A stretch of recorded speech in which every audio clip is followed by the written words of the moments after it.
Hello everyone, welcome back to my channel score max 6 to 10 class 10 math NCERT का solution करवा रहे हैं।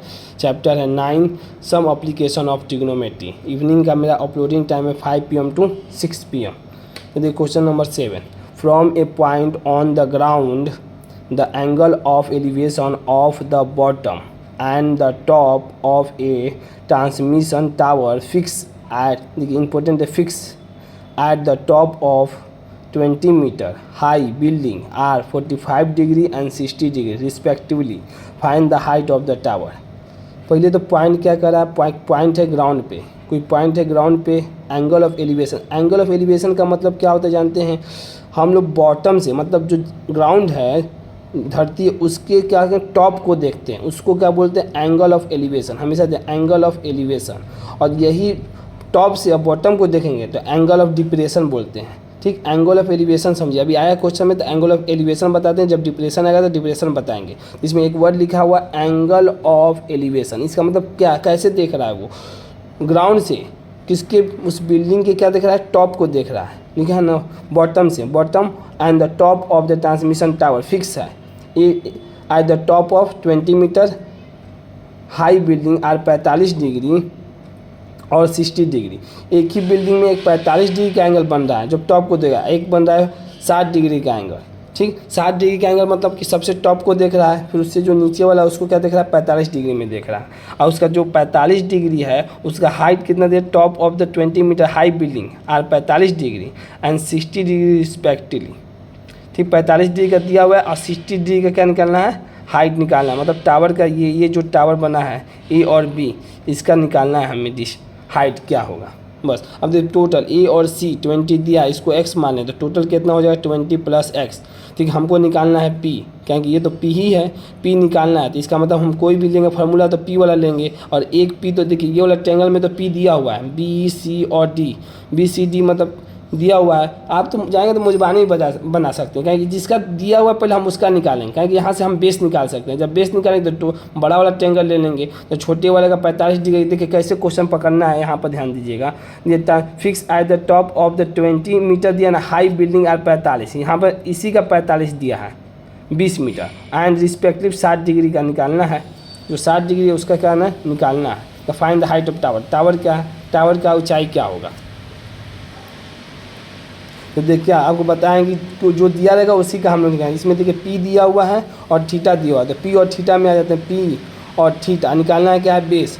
Base निकालना है तो पी दिया हुआ है, बेस निकालना है और थीटा दिया हुआ है, तो क्या ले लेंगे? tan theta. ए बी का है, ए और B height of the tower लिख दिए आपको समझाने के लिए। देखते tan 45 लिए हैं जो दिया हुआ है। tan 45 का मान क्या था? p/b। तो p कितना दिया हुआ है?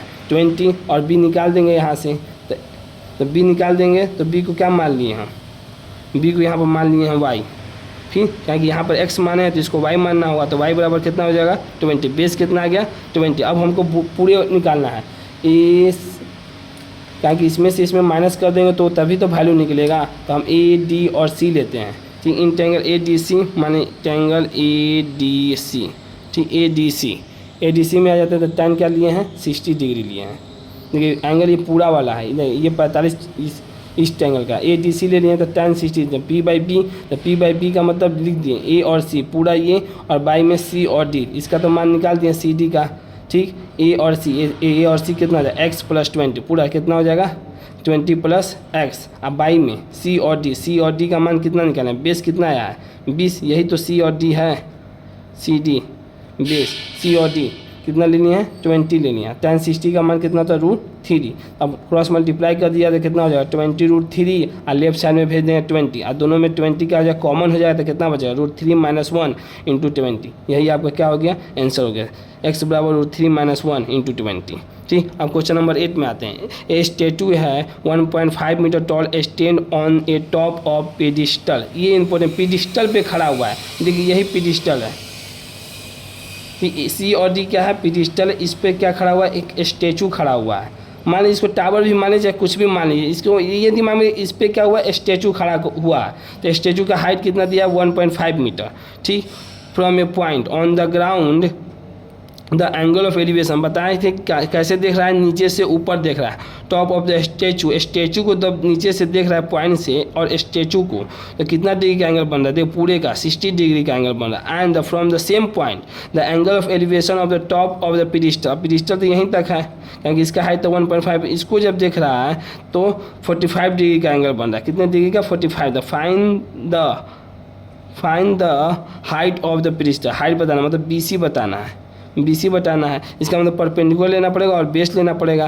फिर हमें देखना है कि दिया क्या। हमेशा ध्यान दीजिए जैसे ही 1045 होगा तो इसका मतलब ये दिमाग में रख लीजिए कि 1045 1 होता है, 1 होता है, तो इसका मतलब दो चीज़ बराबर होने का उम्मीद है। देखिए हम करते हैं कैसे, 1045 किसका लेंगे, ट्रायंगल BC और D में BCD लेंगे तो 1040 BCD ने तो ट्रायंगल फॉर्मूला P तो BC/C और D तो P तो BC/CD, ठीक, और क्रॉस मल्टीप्लाई तो BC बराबर क्या हो जाएगा, CD। जितना BC है उतना ही कितना है CD, ये दोनों क्या होगा आपस में बराबर हो। अब पूरा ट्रायंगल लेंगे ADC या ACD, ठीक, तो अब पूरा एंगल का कितना दिया, tan 60, वही फार्मूला होगा B/P। अब पूरा ले लेंगे AB प्लस BC बेस, कहेंगे बेस आता है तो C और D, ठीक, C और D, ठीक, बेस ले लेंगे।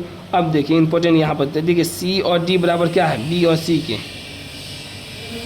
C और D बराबर है B और C के, कहें कि ये हमें निकालना है, इसके वजह से हमको ये लिखना पड़ेगा, CD की जगह पर क्या लिखना पड़ेगा, BC, कहें कि हमें इसका मान तो निकालना है, सबसे इंपॉर्टेंट चीज़ यही है, ठीक। फिर उसके बाद tan 60 के बाद √3 हो गया, AB प्लस BC/BC लिख दिए। अब ये क्रॉस मल्टीप्लाई कर √3BC हो जाएगा, AB प्लस BC हो जाएगा, AB बराबर क्या हो जाएगा, देखिए AB लेफ्ट साइड ले गए तो √3BC अब माइनस BC, यहाँ से BC कॉमन लेंगे। नेक्स्ट पेज पे देखते हैं, देखिए आगे यही पहले लिख दिए हैं कि आपको समझ में, AB बराबर यही आया तो √3BC माइनस BC, कैलकुलेशन ही इसमें।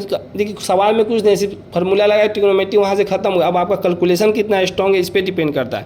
यहाँ पर देखिए BC कॉमन लेंगे तो √3 - 1 हो जाएगा, ठीक, और BC का वैल्यू हो जाएगा AB/√3 - 1। AB का वैल्यू कितना दिया हुआ है 1.6, तो BC बराबर 1/6 देखिए √3 - 1। अब बस यहाँ पर रेशनलाइज करना पड़ेगा, √3 + 1/√3 + 1 माइनस साइन चेंज होगा प्लस में, तो BC बराबर 1.6 ब्रैकेट में √3 + 1 बाई में A² - BC², तो 3 - 1 कितना हो जाएगा 2, 1.6 √3 + 1 BC बराबर हो जाएगा 16, कहेंगे दशमलव हटाएंगे 16 √3 + 1 2 से कटा दें 8 बाद में दशमलव में कर दें 0.8 × √3 + 1, यही है आपका सिर्फ। अब इसके बाद कैलकुलेशन है। अगर आपको वीडियो पसंद आई हो तो इसे लाइक करें, अपने दोस्तों के साथ शेयर करें, चैनल को सब्सक्राइब भी करें। Thank you so much.